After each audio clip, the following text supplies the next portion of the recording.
Oh my God! Okay, it's happening. Everybody stay calm. What's the procedure, everyone? What's the procedure? Stay calm! Wait. Everybody calm down! Help! Here, Oh. take my hand. Ah! Come on. You're gonna fall unless you take my hand. No, give me your other hand. Oh, my other hand isn't strong enough. You take my little hand. No! Get it away from me! Take it. Take my hand. Ah!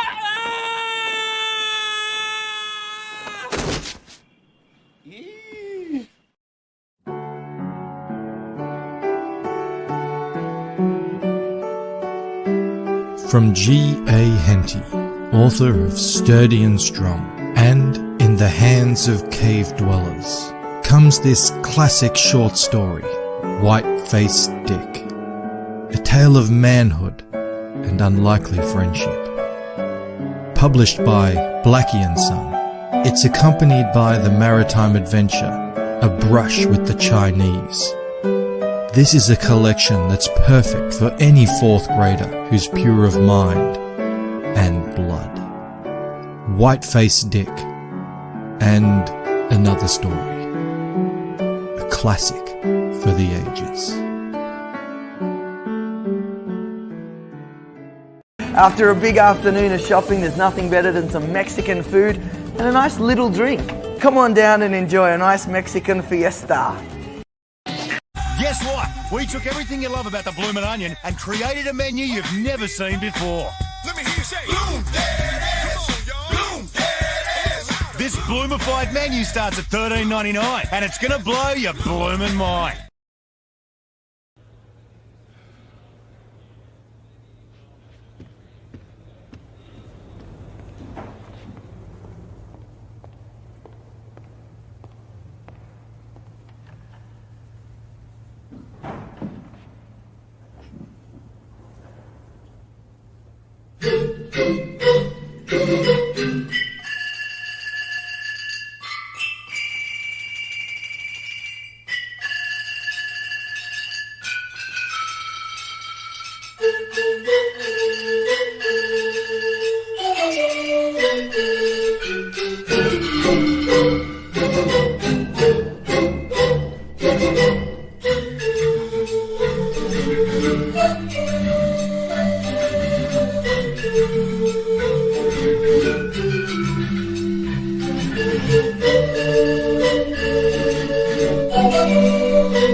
Good morning, everybody. Look at this. I got a new little layout here.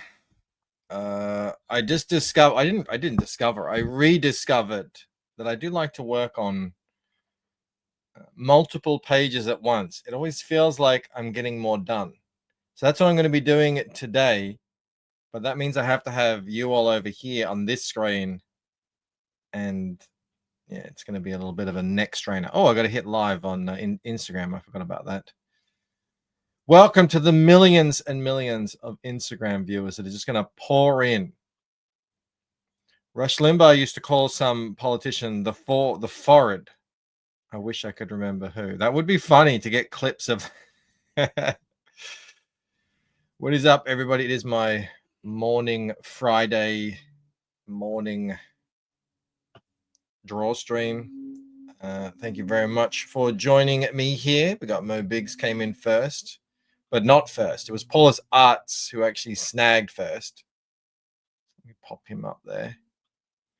I spy Creative Welshman, Super First, Bergen First, and Welsh First. None of which count, but it's great to have you here. Genuine Comics here. What's up, Dave? Paul Bagala is the forehead, apparently. Salty in the house. It's happening. Wait, what's happening? I'll be drawing. Good to see you. I was watching a Salty show the other day while I was at work. That's why I can never go on his show. Dr. Mask Retro Elixir in the house. There's some highbrow music right there. Mo says nothing more highbrow than the majestic forehead. What's up, KSS? This bump, hang on, to the camera. I saw this thing in the, you can start a poll. You can make the live stream. I saw start a Q&A. What does that do? What happens if I click start a Q&A? What does that mean? What does this all mean? Okay, start a Q&A. So what happens there to the chat? The chat disappears? Hover over your mouse. What is this? What is this? I'm going to end that. End Q&A. Yes, confirm. That's weird. It takes you to Predator movie trivia. I don't think it does that. You wish it did. Every time I start streaming, I'm perfectly, I feel perfectly fine. And then when I start, I get really hot, really sweaty. Let's turn this camera off while I. It means the chat can ask you anything. So be sure you know what you're getting into when Valley's around. Yeah, but you can ask me anything anyway. I don't understand. You can just ask a question in the chat. It doesn't make any sense. All right. Hoodie's coming off. Getting down to business. I've got 7 pages loaded up. Let's get rid of that. Turn that back on. Yes, but you gatekeep us relentlessly. I don't. I do miss some things. Did you see that? Who was that woman who was in the chat yesterday? Vanessa in the chat, not chat Vanessa, different Vanessa. She popped up in a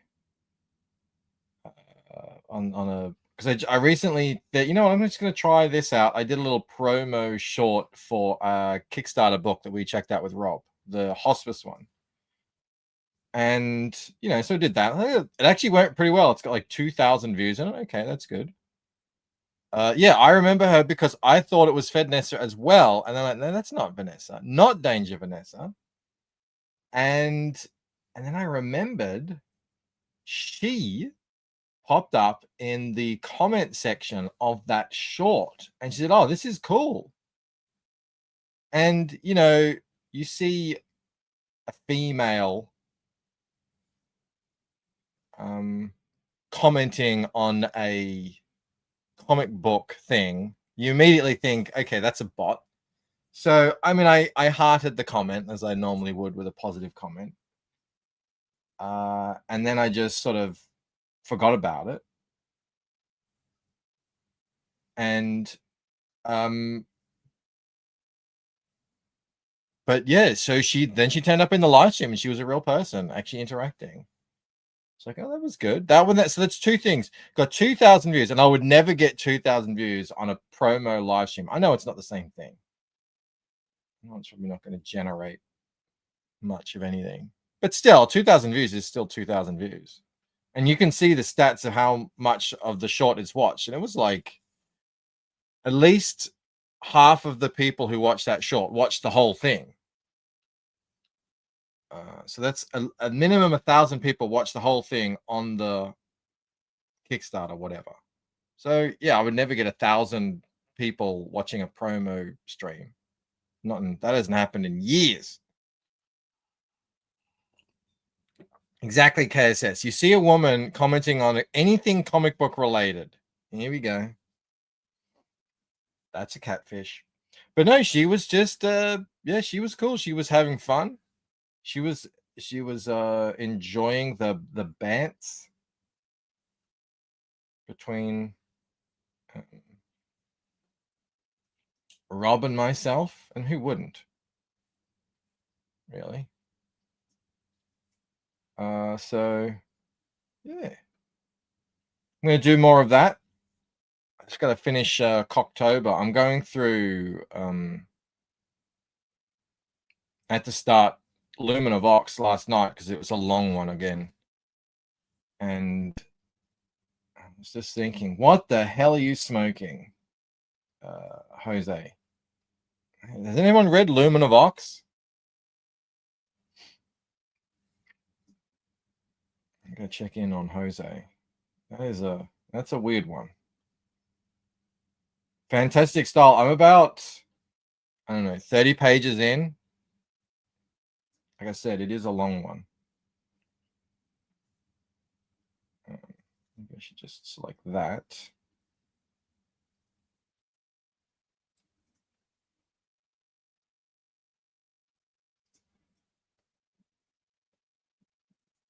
Okay, let's not do that. Rob doesn't. She was enjoying the band between Rob and myself, and who wouldn't? Well, probably Rob. I think Rob enjoyed that, actually. I think I'm his weekly therapy session, you know. Between me and you, I don't know how much Rob gets out. And I'm not saying I get out. But I'm made for solitude. You know. I'm supposed to be alone in my cottage just working away.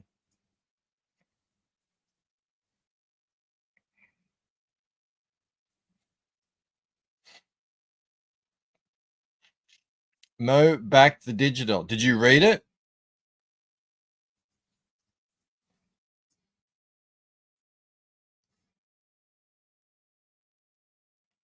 The art is obviously it's really it's very singular. There's no one who makes art quite like Jose Garcia. But I must confess, I'm 30 pages in and I don't have much of a clue of what's going on. Although, obviously, you can probably say that about the Lucen as well. So I just got it to a part where there's a girl crash landed with a crystalline thing that takes over a planet or something. Bancroft, will you finally watch Halloween from 1978 so I don't have to introduce you as Michael Bancroft, the guy who's never watched Halloween? When would I watch that though? You know, what time? Like, I'm gonna watch it with Mel? No. You know, when would I actually sit down? And did I kind of miss the boat? Is it too late? I know the gist of it. Don's in here. He's coloring too. Good to see you, Don. Good to hear. I'm doing a sort of color hold thing here. So it's taking forever and it's very annoying. PB says, for whatever it's worth, Bancroft, I like your work. I enjoyed it. Keep up the good work, sir. I will. Thank you very much. Thank you for the compliment.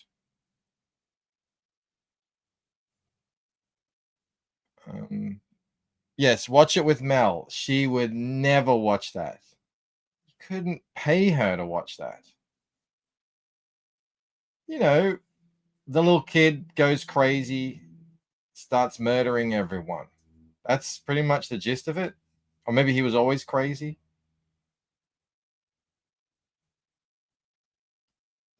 Or is he the man in that one? I don't know.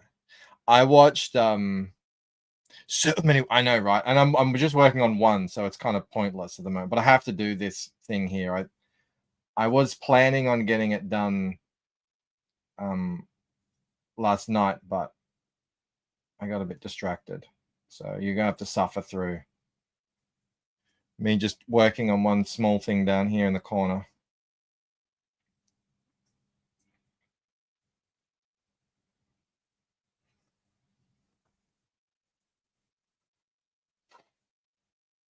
Mo says, you can also introduce him to the guy who never watched A Wonderful Life and hated A Christmas Story so much he couldn't get to the halfway point. The Christmas Story was, that's a very much you had to be there kind of movie. That's an objectively strange movie. And I've watched tons of movies from yesteryear. You have to admit that's an odd duck. Especially for a Christmas movie. It's just not popular here.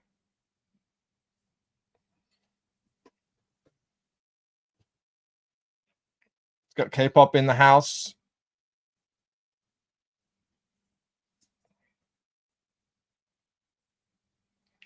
Well, I'm thinking I'm going to be doing the multiple window thing going forward. It just feel, I don't know if it is, but it feels so much more productive. I feel like I'm getting so much more done. Even though I don't really know if I am.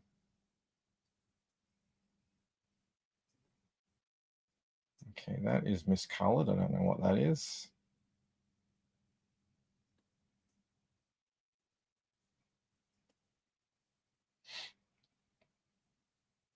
Bancroft Hell hates A Christmas Story because they celebrate Christmas all wrong in Australia. They wear shorts. We do wear shorts.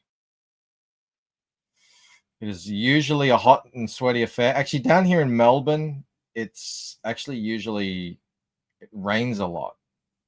I know that late December is just that time of the year where you get the summer rain.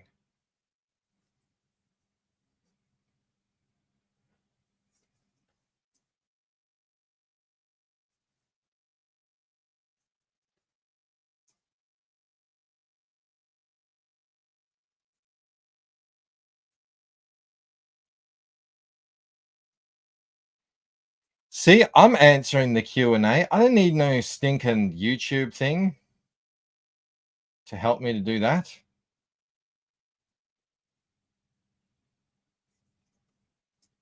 Well, then maybe one day I will do a proper one. I don't know. I don't know what anyone would ask me.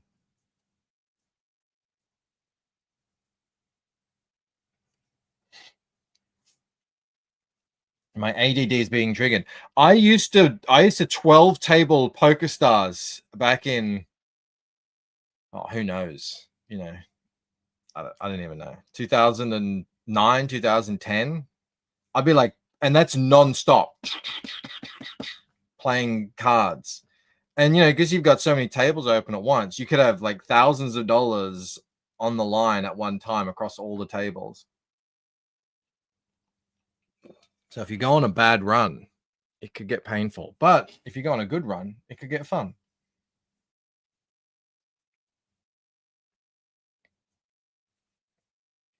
That was in the before times. Christmas Story is better than A Poker Story. I know you love my poker stories, Mo. Deep down, I know you secretly love them.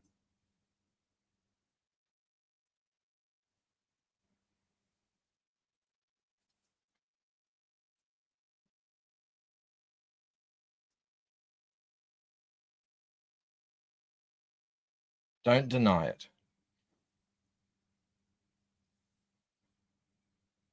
What's up, Crenshaw?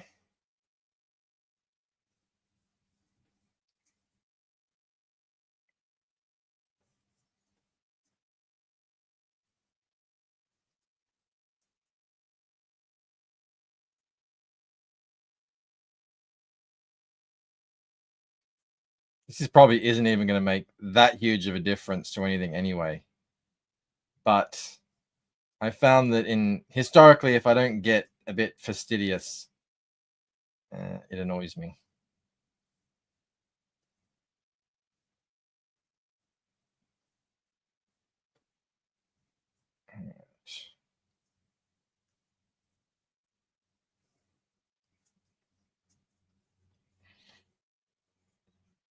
Bankrupt, will you and Mel at least watch Predator 2? And please take note of Danny Glover's gigantic pants. Well, I've seen Predator 2 before. I don't really remember it that much.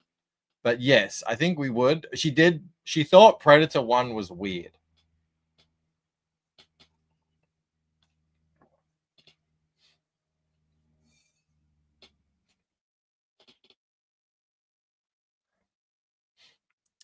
Cruncher says, I get confused with two tables at a cookout. Yeah, but I know where everything is. That's the thing.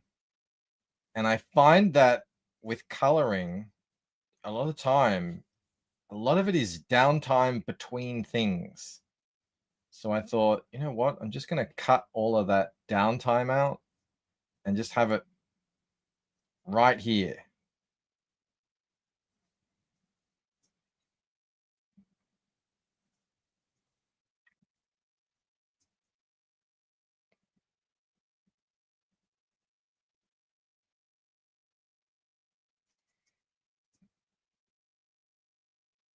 All in one place.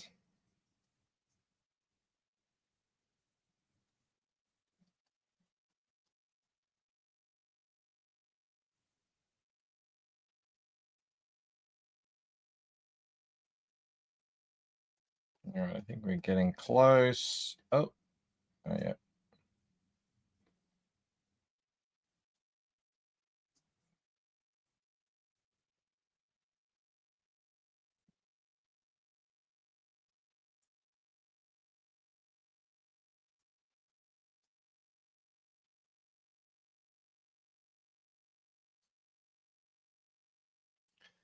PB says, I was a teen when Christmas Story came out. Pure small town American comedy, weird in a good way. Yeah, see, I really don't know much about small town American comedic sensibilities. Clearly. She thought Predator was weird. Not sure how to take that. It is an unusual movie, if you think about it.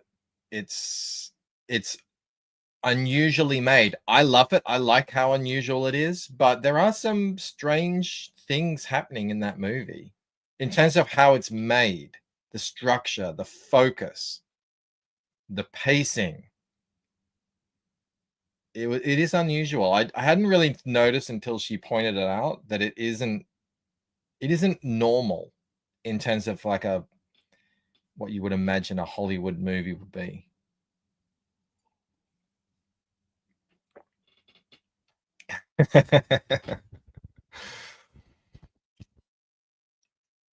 Mo's making a joke about my inability to watch scary movies. I mean, Predator isn't even really that scary.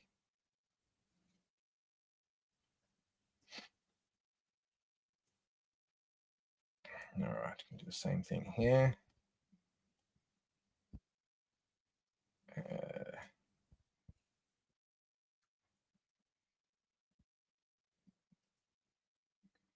I mean, remember at the end of Predator, it ends with like a sitcom ending. That in and of itself should tell you there's something unusual going on with that movie.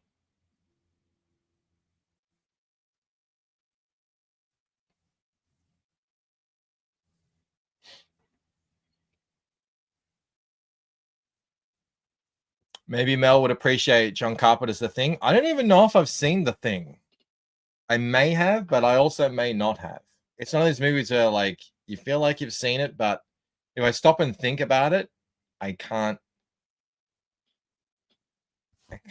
I can't know 100%. What's up, St. Patrick T? Right.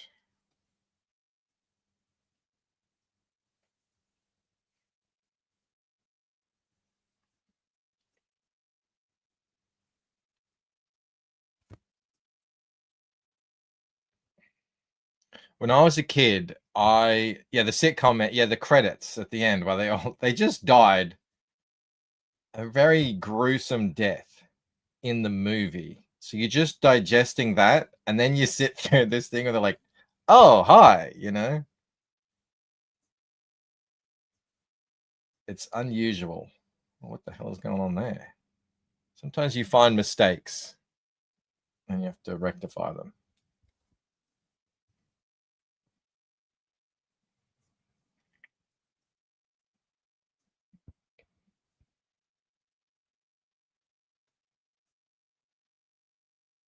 What's up, Phil?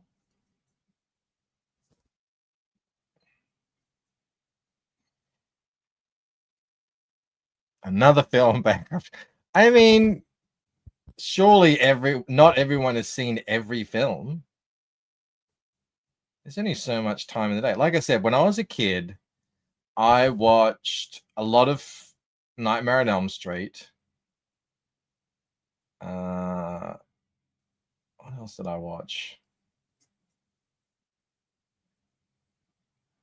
Friday the 13th. But that encapsulates already. You've got a bunch of horror movies there. That's like 12 horror movies with just those two franchises.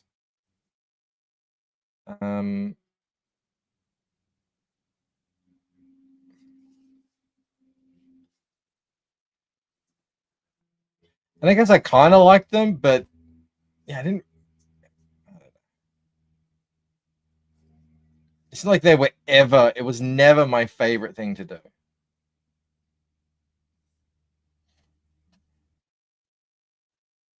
Bancroft's favorite Nightmare on Elm Street. Nightmare on Elm Street movie was the second one. I don't even remember the second one. I remember the third one. The third one was my favorite. Mike was a big fan of the movie Brink. I don't know what that is. And obviously Mad Max. I mean, everyone had Mad Max on VHS. They even had the cool VHS 3D covers. You know, like they're like, remember when they used to invest lots of money in VHS covers? That was like it was like a gift thing. Everyone had them. So I had ample opportunity to watch them. And I just never get into it. It just seemed incredibly depressing with no payoff. What's the payoff? What, I'm just going to sit here and get depressed? That is not my idea of entertainment. Oh, look, Australia's a wasteland. Great. Life isn't even worth living. You may as well just shoot yourself with a shotgun in that world. What's the point? Why fight for anything? Just die. End it, you know? That's how I think about Mad Max.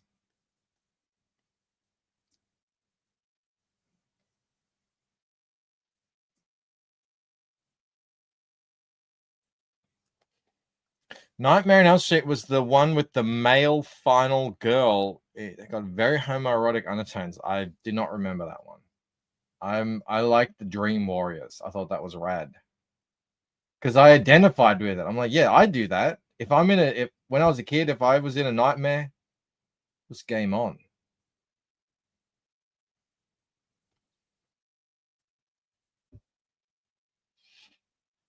Mask Retro Lecture says, I was drawn to the slasher movies because the supernatural elements, a guy that lives in your dreams, creatures that are released from hell through a puzzle box. Yeah, it always annoyed me about Jason, that he was indestructible. He could come back. And my brother is a massive horror fan. And I would ask him, I would say, what's the deal? Like, why? How come he can't die? Isn't he just a dude? And this could be completely wrong. Mike, you should read a book I wrote called Psycho Slumber. I did read it. I did a video on it, and you know that. Um,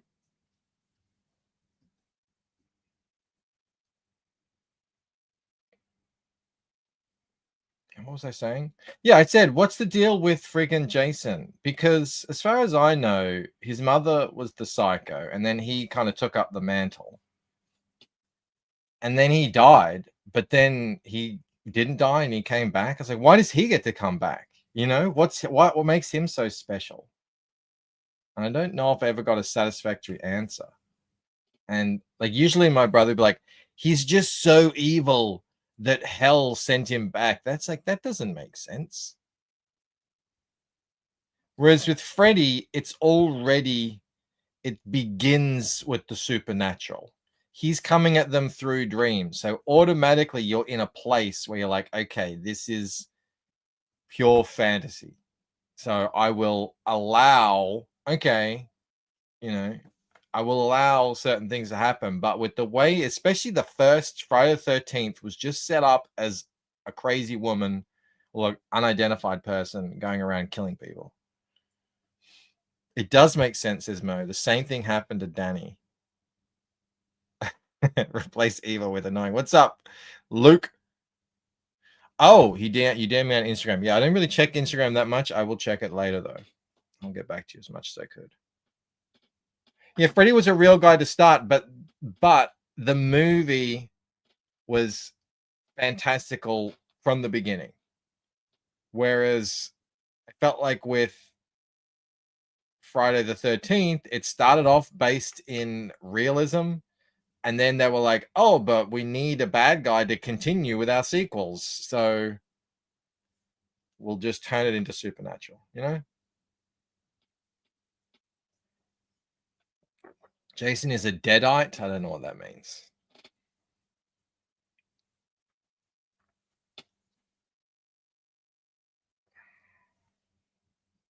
Which is why, yeah, the Pinhead stuff. What's Pinhead's movies? What are they called? Hellraiser. That stuff is cooler, but Hellraiser is too gross. Like my brother's big into Hellraiser, and I watched some of one, and I was like, this is just gross. Like I don't want to see this. Ew. Simple answer. Films about local culture don't always play well in other nations. Exactly. You're gross. Did I ever see Evil Dead? Again, maybe. You know, because if I saw these movies, it would have been when I was 13, 14, 15, and who the hell remembers everything? All right, I think that's done. What I want to do. So actually what I want to do is go in and actually take advantage of working in multiple. Just imagine that I haven't seen most of things, you know? That's probably your best bet. Pencroff was raised at a bomb shelter and was finally let out. What's up, Art of Salazar, joining us on Instagram. Great to see you. All right, just gotta carry some things over here. Hold on just one moment.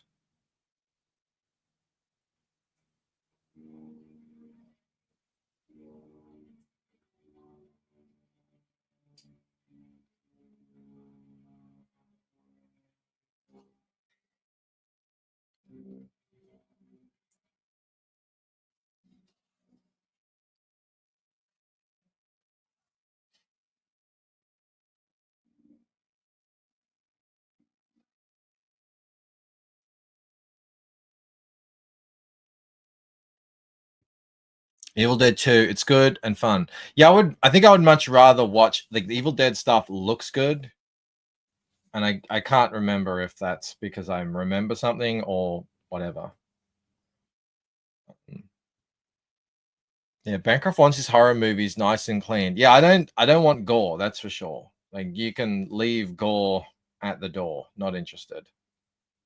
I think I definitely watched a couple of Texas Chainsaw Massacres. Amityville, I think. The Poltergeist, probably. Definitely Exorcist. Because I rewatched. No, I didn't rewatch it. I watched it at a later age, so I remember that one. I was in my 20s or something. What about Wolf Creek? Did not watch Wolf Creek. Do not want to watch Wolf Creek. That one is like, that's a little too close to home, you know. That's a little too real. You know, when you drive through Australia, every single thing, every road you cross, it's like something creek. And I think there are Wolf Creeks out there. There's probably a lot of them.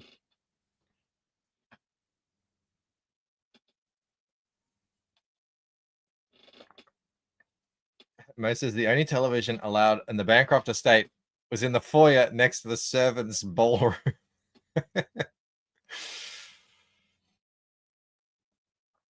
Citizen Ronan appreciates the continuity of color in your books. There's no rainbow throwing up on the page. It all makes sense visually. You can see that here.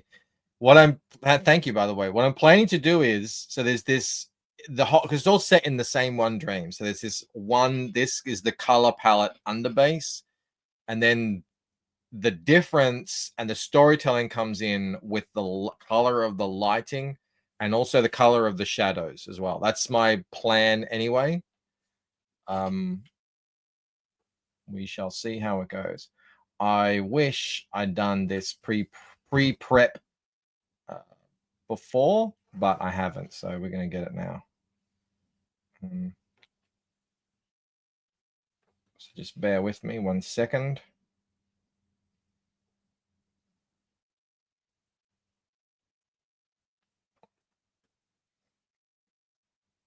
I'm just copying.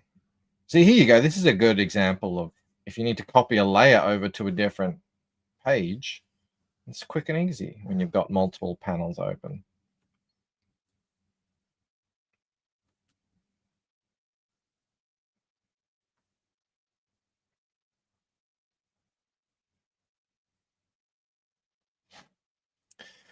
Original Texas Chainsaw Massacre is the best one, and the gore is mostly left in your imagination. See, that's, yeah, mostly. I mean, did you see that fat, annoying guy in a wheelchair?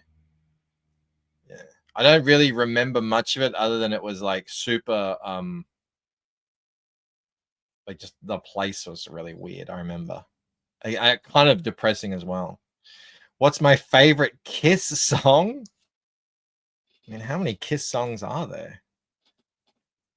Just the like God Gave Rock and Roll to You is my favorite Kiss song. Kiss are a little bit like AC/DC. Like you have to be a super fan to know more than a few songs, you know? Everyone knows the main ones, but then like if you run into an AC/DC fan that knows all the songs, you're like, all right. It's probably the I mean, what else is there? I don't know. Kiss is like not my kind of thing. Kiss are a show band. That's a band that you want to go see live. I don't think it's really a band you want to listen to.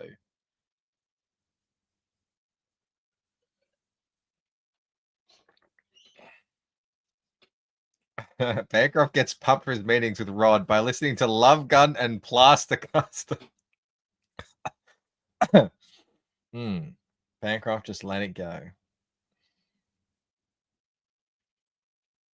I don't know. I don't know about Kiss. Not my jam, let's just say.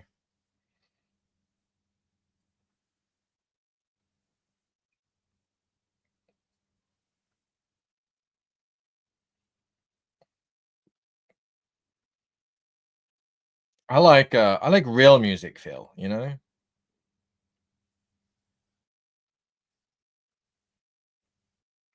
It's different. It just hits different.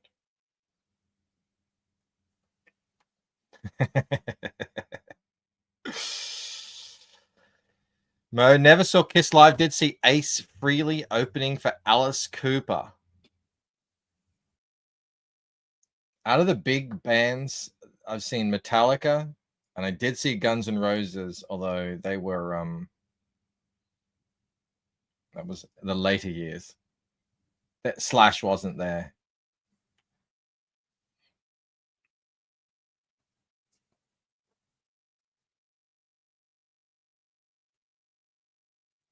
I don't get it, by the way. You're right. I let these things, whenever I don't know something, I just let them go through to the keeper.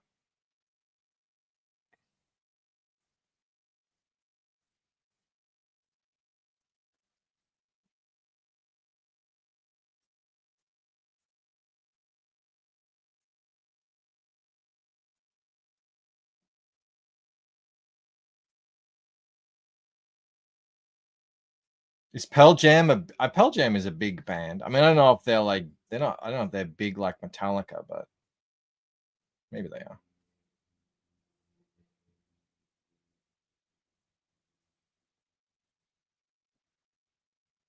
What's up, Sumo? Dr. Mars says, I've seen Kiss about 20 times. I don't appreciate you disparaging them. I don't have to like Kiss. We don't have to like all the same stuff. I do like God Gave Rock and Roll to You because I heard it in Bill and Ted's, you know? I was like, that's good. I like that.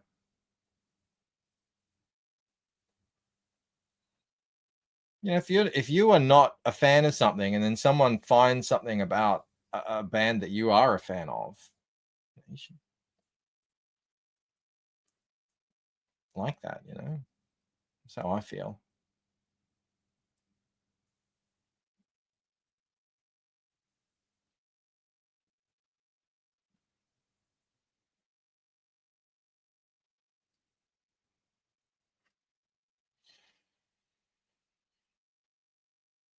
Well, KSS, I mean, are they a big band in the same way that Metallica is a big band or AC/DC is a big band?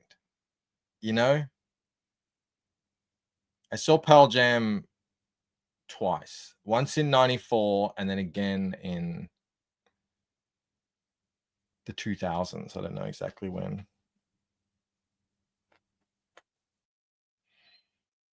If we all like the same stuff, it makes watching streams much easier.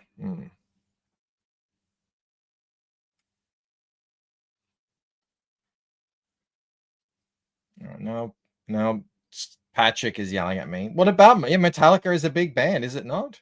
I would say it is. I'd say it's a pretty big friggin' band.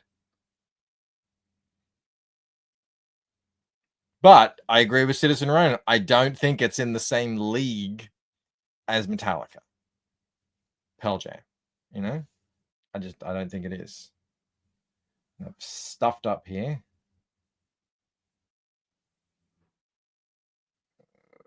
What am I doing?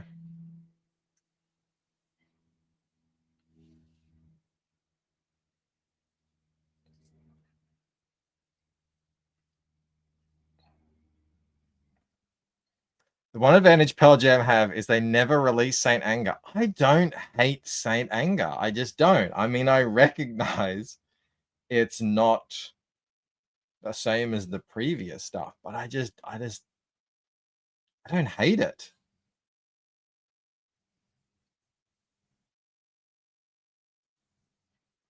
Is that wrong with me?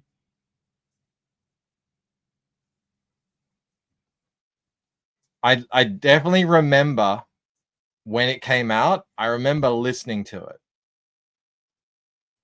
And I wasn't like, oh, this is the worst thing ever. There have been plenty of,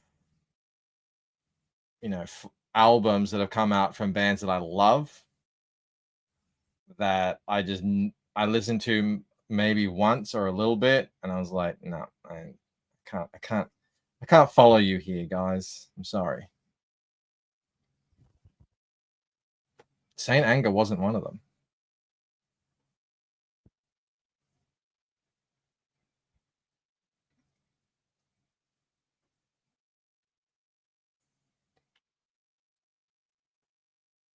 Having said that, I couldn't really tell you any of the songs, so you could be right there.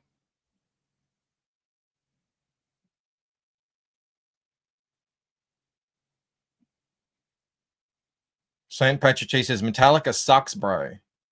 Well, they may suck now. I don't know.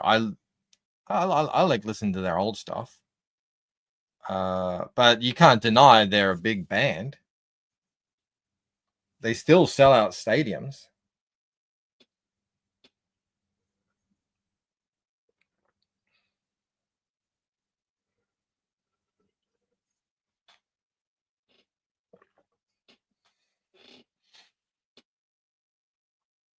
Everyone has their preferences.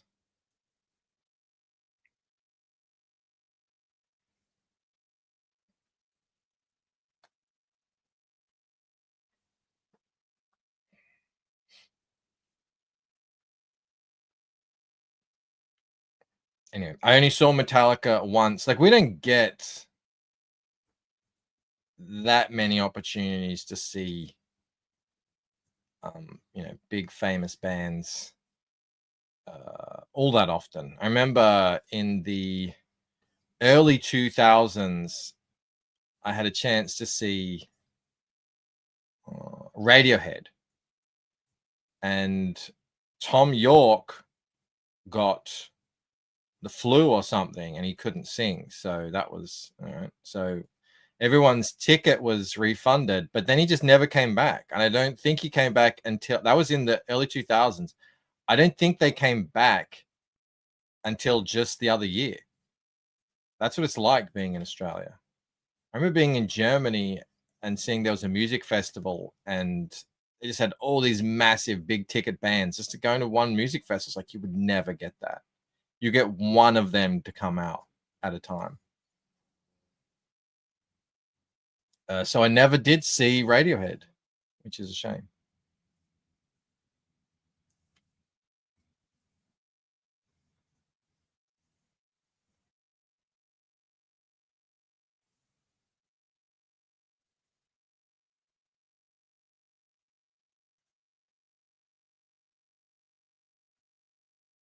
Because it was a good time to see Radiohead too. Early 2000s, that would have been peak.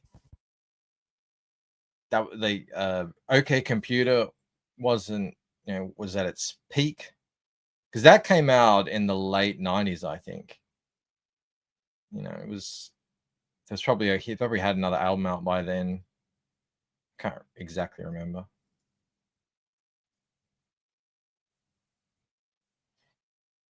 Try living in Idaho. At least in Idaho, you can jump on a plane and get to anywhere in America in a few hours,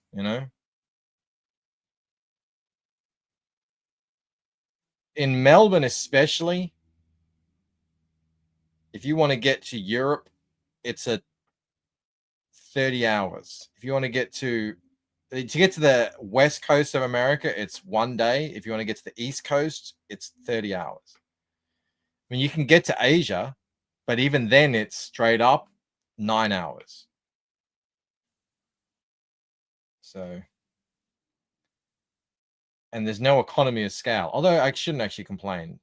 We're getting tickets to go to France, so actually pretty affordable.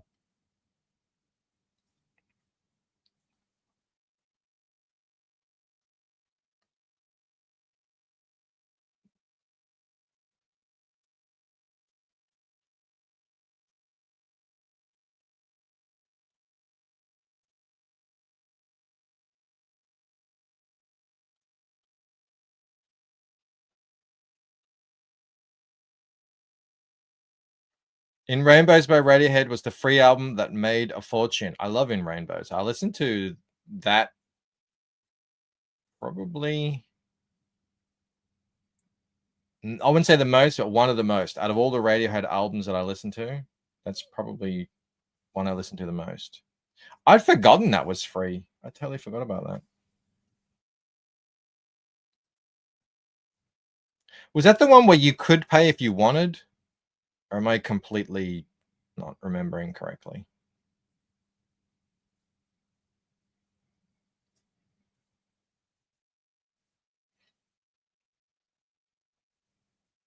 Yeah, I think I paid like $10 or something. So is that how they made money? Does people like wanted to pay them? That's kind of like the original digital idea.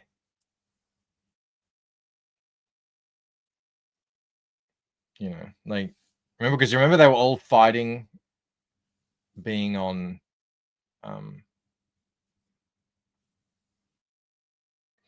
digital platforms and everything. And now they get, you know, if you're a big artist, like there are thousands of new musicians that get tens of millions of more listens than any of these bands we're talking about. Monthly listens. So many more millions that you guys just probably would never heard of. I've never heard of, but you know, they're super listened to on Spotify.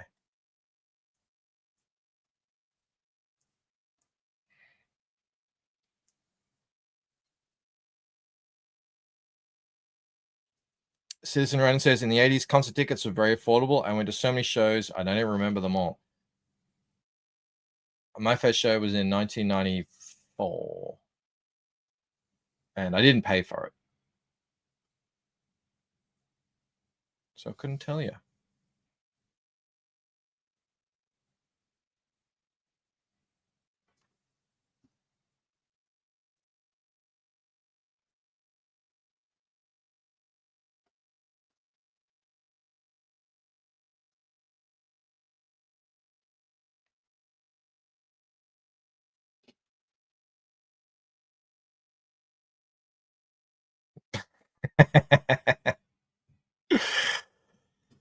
That is true, KSS.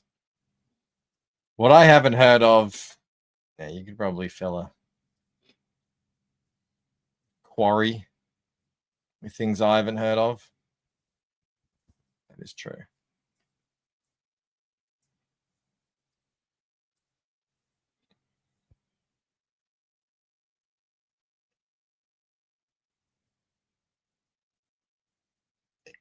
I used to be my thing though, like going to see bands. That was my.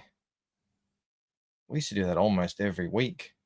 As long as there was someone coming out, we would do that all the time. Worst gig, not a concert, I ever saw was the Dandy Warhols. They were either on drugs or they were definitely drunk. It was like a scene in one of those music biopics, you know, where it's like this is like the dark time. He couldn't even do anything. He spent most of the set just sitting at the front of the stage, like wobbling. It was terrible. Salty Sorghum in Hollywood was a great show. I'm sure if they were more sober, it would have been good. But yeah, they were in a state.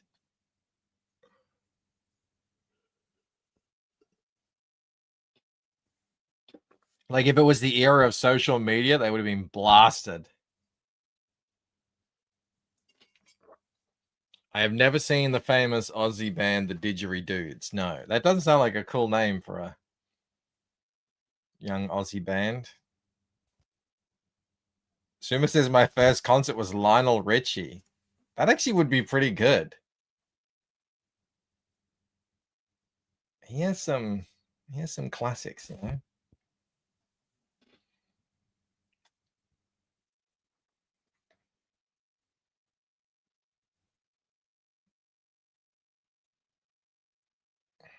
Actually, I don't.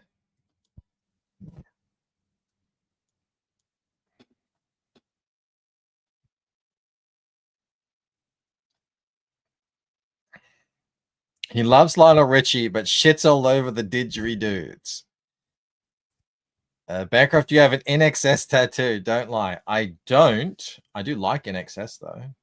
I mean, I like NXS in the same way that you like I don't know, U2 or something, you know. You're like, hey, I like some of their songs. It's not like I would listen to them, or it's not like I'm like, oh, I'm gonna really like put on an INXS album and just go at it. You know?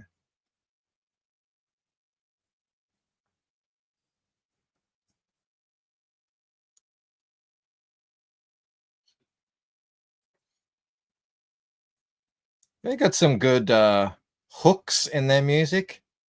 Yeah. Dun, dun, dun, dun, dun, dun, dun, dun. That's good. That's good stuff.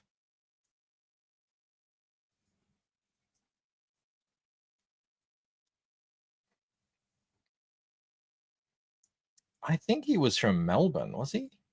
He might be a Melbourne boy. I don't know that. Don't quote me on that. He might not be.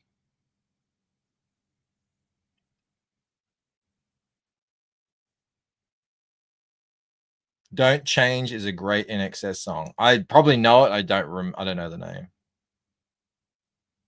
name. You like INXS like how you like U2. You mean you don't like them at all?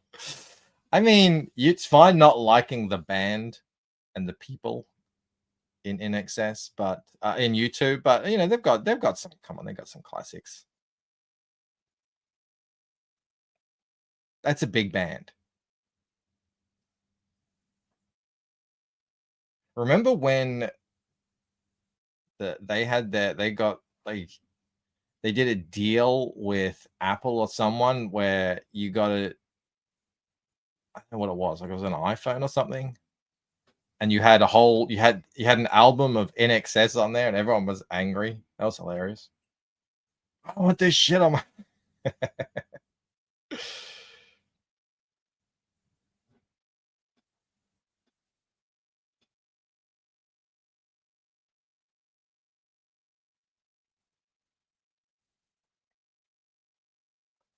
Well, I've spent the entire time not showing the benefits of working on multiple string things at once. But you know what? Maybe I will. Just hold on a sec. I'll do this here. And then I'll go over and do another one over here. Let's do this one.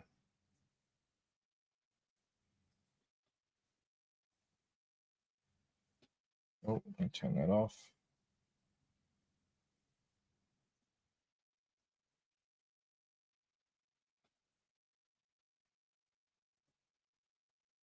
U2 did that and I couldn't delete it. I see that's what it was. People couldn't even delete it if they didn't want it, which is fair enough. That's not cricket.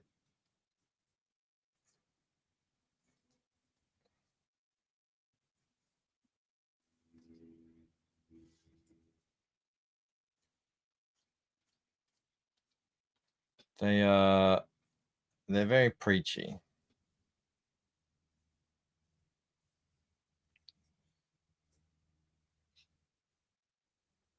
With Windows 95, you got a video of Buddy Holly by Weezer. I like that song. I like Weezer. Weezer is a band I actually do listen to.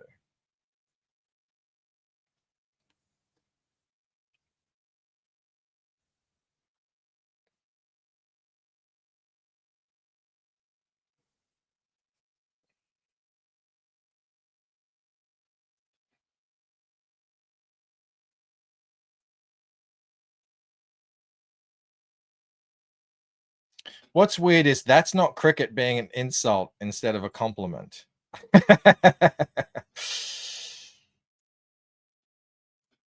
Well, you know, it just means that's not proper. You don't do that in cricket, you know?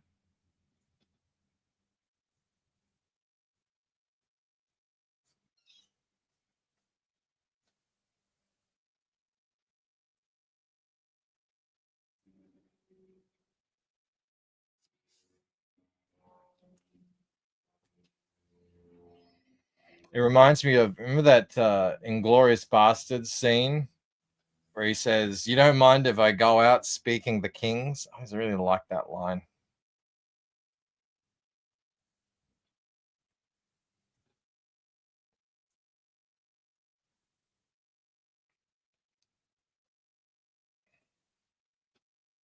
Proper, exactly, past master then. And hello. That's what I always say when when my kids or my wife call me up on something that I said, that's my go-to. I say, I'm speaking the King's English.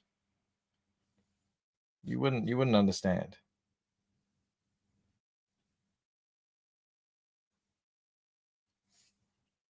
Proper English.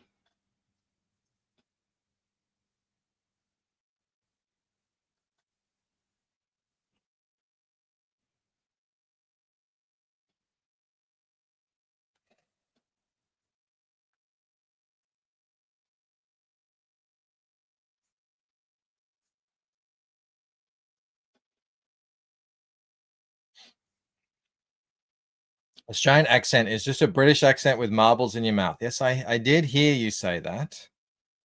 You know, there was a time when the Australian accent was considered the pinnacle of English. It was right about when it first started developing. It's a unique blend of Irish, Scottish, and English accents.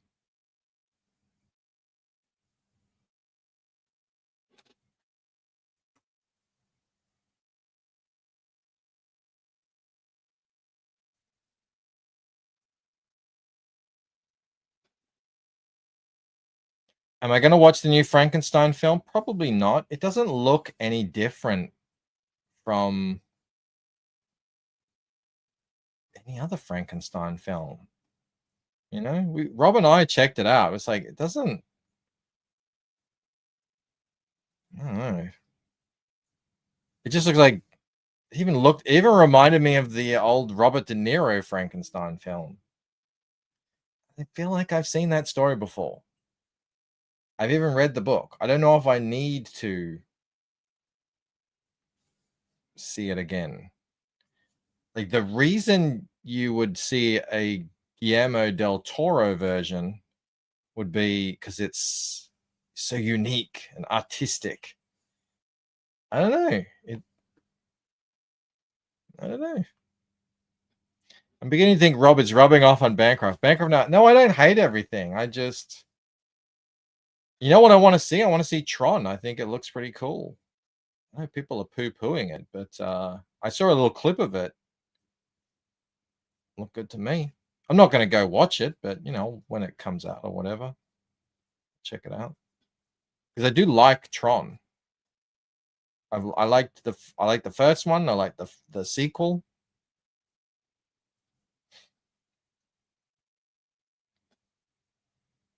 And I don't know what's going to happen. That's important. I don't know what happens in it. I don't already know the story because it's a new story. I don't know. That's important to me. I'm sick of seeing the same things. Give me something new. Most like boring. Fine. I'm jumping from page to page like I promised I would.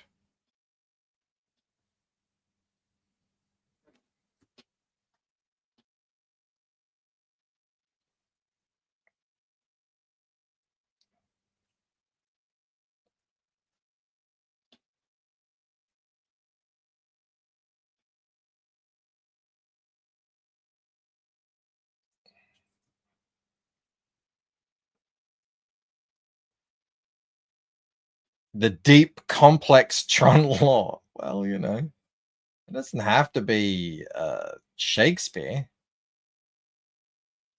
It just has to be mildly entertaining.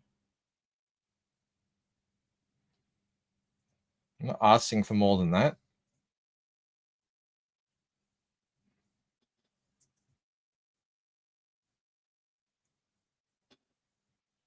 What if Atari 2600 was real life? That's a story. That's a story. Why not? What if? Now you don't have to guess because we've seen Tron.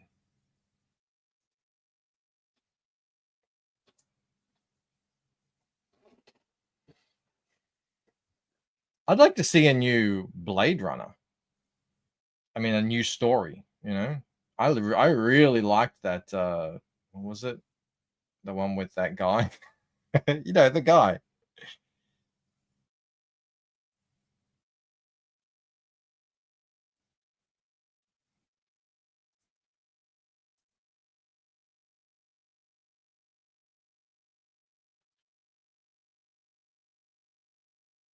But Frankenstein? Eh. Eh. I'd take it or leave it. The guy is pretty hit or miss, to be fair. Ryan Gosling, yeah, that guy. You know that guy. Anna de Armas. Bit of Harrison Ford. Just a little. Actually.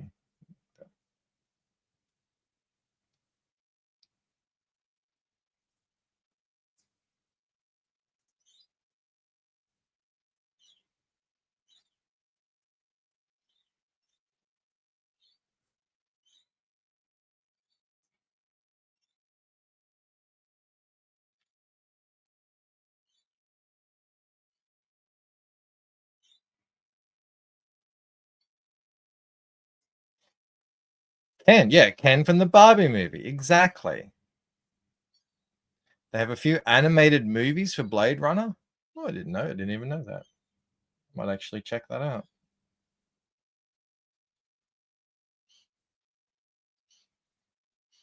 All right.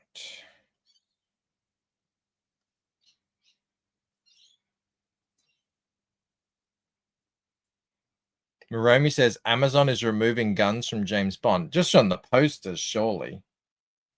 They couldn't do that from the actual movie, could they? That would be hilarious. What are they shooting? That's going to solve all the world's problems. I know how to fight gun violence in America. Let's remove guns from the posters of this British spy stuff. That'll get them. That'll learn them. In case you were wondering, by the way, you know, we had all those machete bins come in. So if you have a machete in Australia, in Victoria, they're now illegal. It's illegal to own a machete under penalty of the law. So they put up these bins. So you can go and drop them off. You will be probably surprised to learn that machete attacks have not slowed down since the implementation of these bins.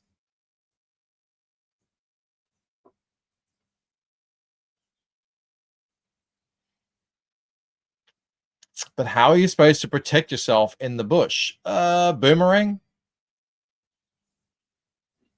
Big stick? My wife just messaged me. She says, don't forget about your son. That is true. Clark is inside currently watching Fortnite videos, no doubt. No guns, no machetes, no fun.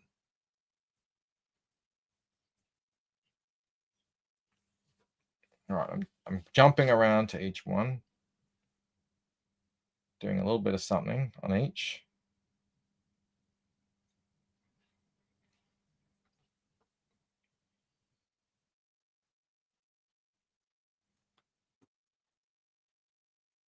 Pastmaster Dan says, I can sharpen a boomerang, only to a point, though. The man with the golden gun has been retitled to the man with the golden pew-pew. Yeah, but it has to be something else. Pew-pew is too gun-related. So...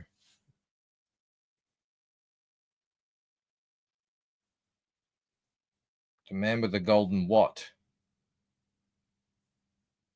Even a weapon is probably too violent. It needs to be something non-threatening.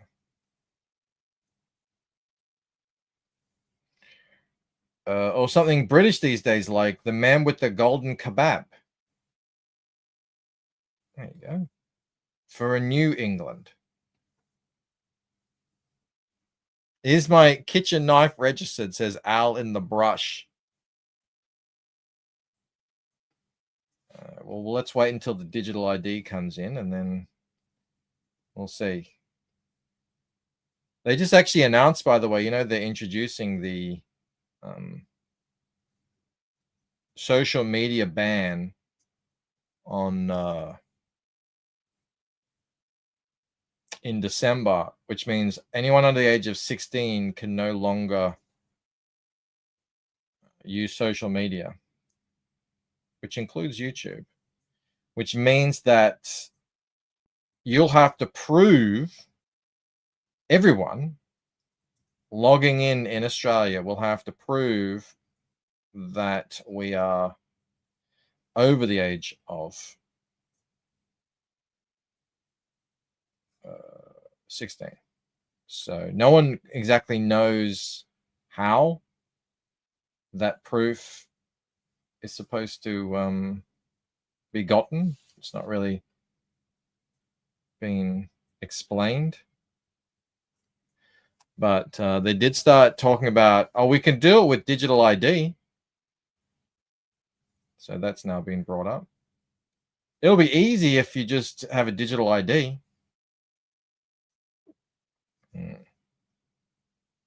We do very much live in a nanny state. But unfortunately, Australians love a nanny state. So that's what it is.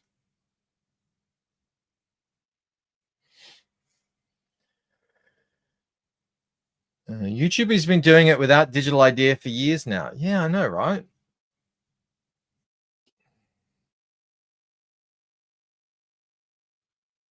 The man with the golden string, independent woman who don't need no man, says Jay Ryan. There you go.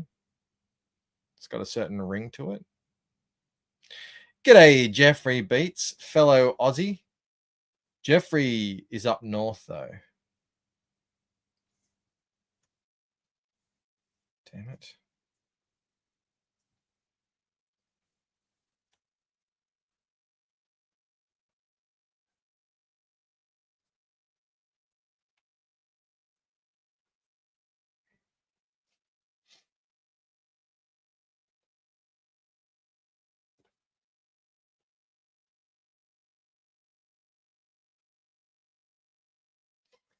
What happened? Australia used to be where all the badass criminals lived. No. I don't know where'd that rumor come from? Oh, you mean the convicts?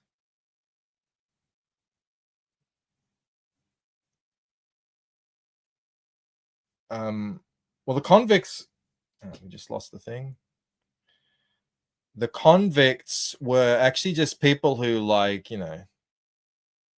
stole some bread or couldn't pay their taxes, stuff like that. They weren't badass criminals. They were just the overflow that the British government wanted to get rid of,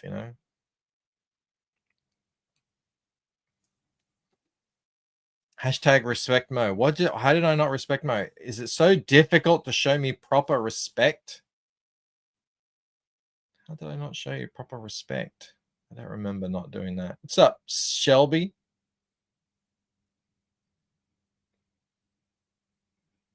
Yeah.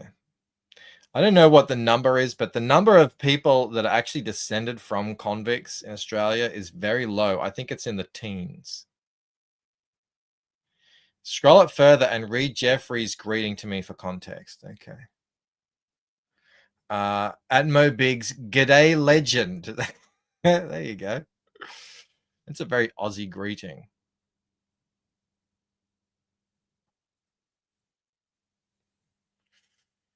Yeah, Australia's the original colonizers were mostly just British settlers, and then there were convicts, but like I said, they weren't like hardened. They didn't like send all their hardened criminals out to the bush and just like fend. That's not what happened. It was just, oi, you have a license for those eggs, Jeffrey says lots of the convicts went home. Yeah, they did their time. And they were like, what? They were like, what? It's 45 degrees in Christmas. Screw that, I'm going home. That's what I imagine. And then it's just been, it was mostly British and Irish settlers up until I think about the 60s, when they still had the White Australia policy implemented. And then they got rid of that. And then they brought in Italians and Greeks. And then fast forward to today's multicultural paradise. They were all Ned Kelly bushrangers. Stop lying. Well, they did exist. There were some hard Aussies. But this idea that Australians are like... Australians are probably the most sort of pro-government, pro-establishment Western nation in the world. Like, as in rule followers, you know?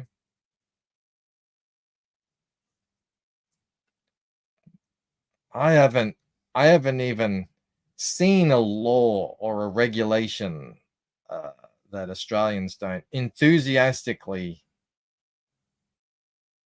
vote for and implement. If you can tax it, if you can heckle, if you can nanny, that's what Australia's all about. You know, we were probably one of the first countries to make it illegal to ride your bike without a helmet, to make it illegal to sit in a car without a seatbelt. If you even, in my state, if you even look at your phone, and I just don't even mean touch it, if you look at it while you're driving, the fine is astronomical, ruining. Ever think about moving out? Yes. Did you just say you haven't seen a law instead of law? Nah. Yeah, we do talk funny though. Valley Lord says, I'll never get tired of the greenish tail color. Neither will I don't think. There were Dinky Dye, True Bloody Blue Bancroft. I don't say any different. Well, we used to be True Blue. There's a song about that. Although I'm sure now, actually, I don't know. I don't know if John Williams is modern. But yeah, this is a good Aussie song about True Blue being a dying breed.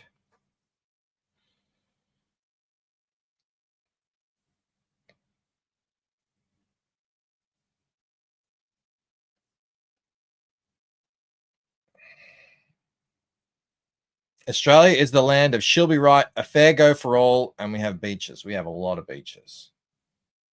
We have so many beaches that you could visit one every day for the rest of your life. You could visit multiple beaches every day for the rest of your life, and you would still never have a hope in hell of visiting all of them.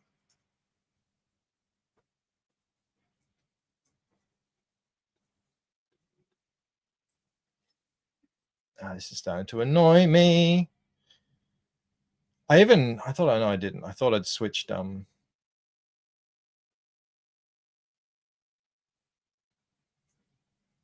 browsers to stop that. Bancroft, careful, Bancroft. You talk about looking at your phone while driving. Make sure you see it in Minecraft. It really is like that. And they want to set up Chinese style cameras, like with recognition and everything, to make sure you're not looking at your phone. Isn't Australia already one big beach? It kind of is, a lot of it is. Yeah. There's like, what's that really long one? 100-mile beach or something? I don't know. I'd beach all the time if I lived in Australia, and I'd get a pet koala. I live 10 minutes from the beach, and I never go there. I've always lived next to the beach. it's not, it holds no interest for me. But I live in Australia. Like, I live in Melbourne. Let me save all these.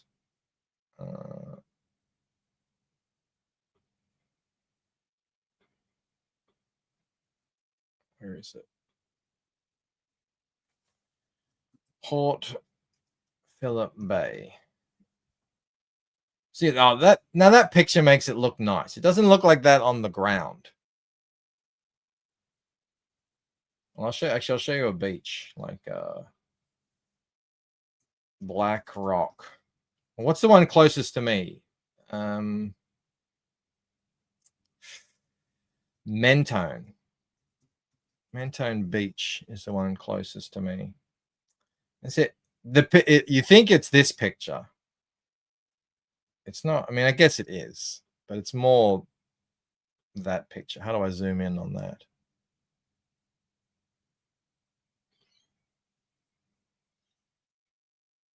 There you go. That's my local beach. I can go there anytime I want. I can spend all weekend there. A beautiful 4.5 star Mentone Beach. I mean, doesn't that just look so enticing? Look, there's Mel having a walk out at Mentone. Are there sharks? No, there's no sharks. This is a bay. Like, I was just there, Port Phillip Bay. I mean, there are sharks out in there are sharks, but they're not like, you're not going to get like great whites. It's not like it's on the Pacific Ocean.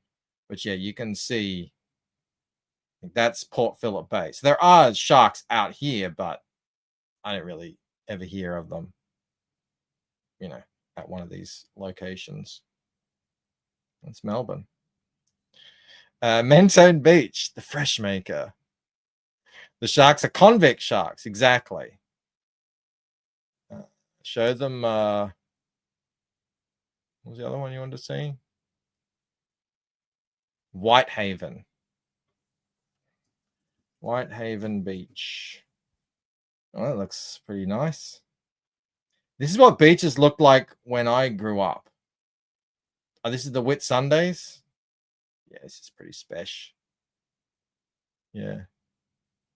When I was a kid, I lived up in far north Queensland, Cairns and Mackay and that. I used to go to beaches like that. I'm a bit far away from them now. Bancroft successfully petitioned to rename the beach Whitehaven. What's another one? Half Moon Bay. That's a good one, isn't it? Half Moon Bay. I think it is. Oh, that looks dangerous. Oh, anyway, I do have to go. We got Rocky in the house. We got Camel in the house. Thank you, everyone, for joining in. Oh, I've read Camel's question. Yeah. I do have to go to work, though. There's another place, Eden. I remember driving into Eden and just thinking it was actually like Eden. Beautiful, beautiful place. I want to go back there. Just go, leave. I will. Eden is named after Jeffrey's ancestors. Thank you, Marami, putting in the link to thelucentcomic.com. I will see you all tomorrow. Not sure what for. Oh, no, I do have... I'll get some topics together. But I do have a guest coming on. We'll do another, 15-minute guest thing. Until then, I hope you have a wonderful day, evening. Is anyone streaming? I should go check. There's 29 of you beautiful people here, so I should pass it on if I can. Redirect. What are we looking at here? Dark Gift. All right. Toke time. Enjoy that. Don't imbibe too much. And I'll see you all tomorrow. All right. Bye. Hang on. I do have an outro. I forgot about that. I'll just click bye. Perth made an Australian video and I wasn't even in it.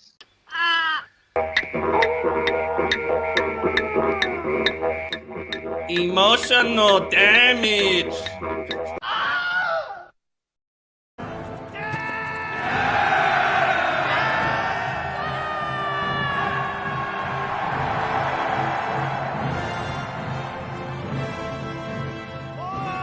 Erlinger!